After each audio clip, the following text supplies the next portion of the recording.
Are you ready to be a workplace grown-up? I know this sounds like a very odd question. You're probably saying to yourself, well, what do you mean? I'm a grown-up.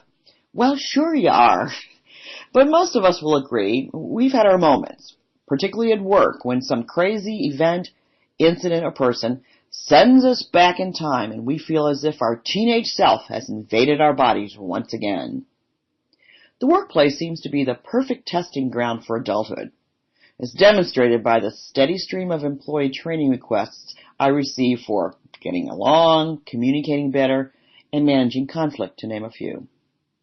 It's the laboratory of human behavior, the place to test whether we can maintain our perceived maturity and professional decorum, or revert back to unedited reactions, attitudes and behaviors, and tactics that were boldly expressed during the years when technically we didn't know any better.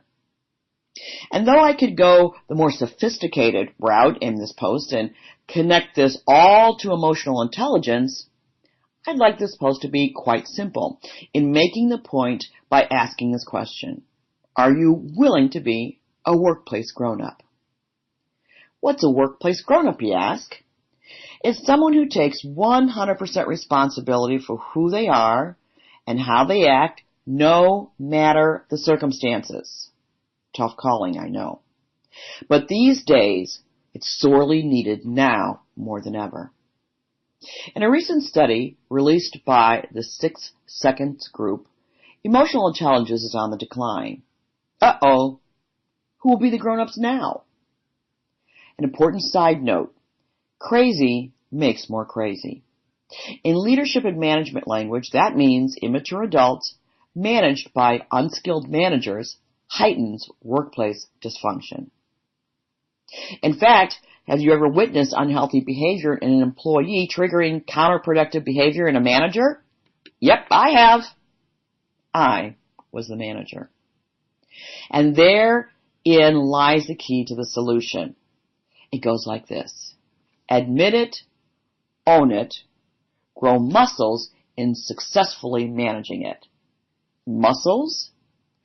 I call skills related to self-management muscles. Some are stronger than others, and some more developed in others. In my EQ workshops, we talk about triggers and the need to identify and manage them.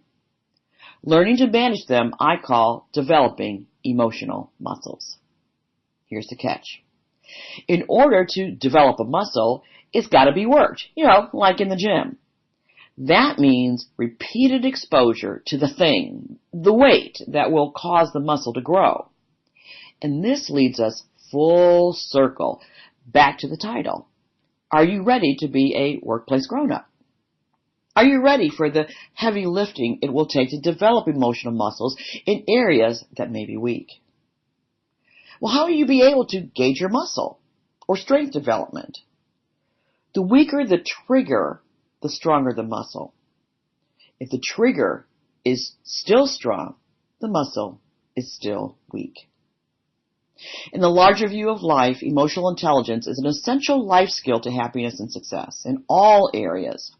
It's worthy of your time, effort, and attention, not only personally, but professionally as well, for both individuals and organizations. Consider bringing an EQ seminar to your organization. I consider it one of 5 individual employee core competencies in the workplace. And for those decision makers who doubt the value of the investment to introduce EQ into their organizational cultures, there's plenty of evidence that the return on investment is substantial. Check out some of the latest studies, and there's one that's linked on the website where FedEx connected performance growth among managers to developing emotional intelligence. This post was inspired by a guest post of a dear friend of mine, Alan Allard, and that post is entitled, How to Embrace Everything You Do. You can find all the links and additional text on the website, The 1% Edge. Also, you can find this on the app, The 1% Edge Portable Coach, available on all smartphone platforms. I encourage you today, grow those muscles.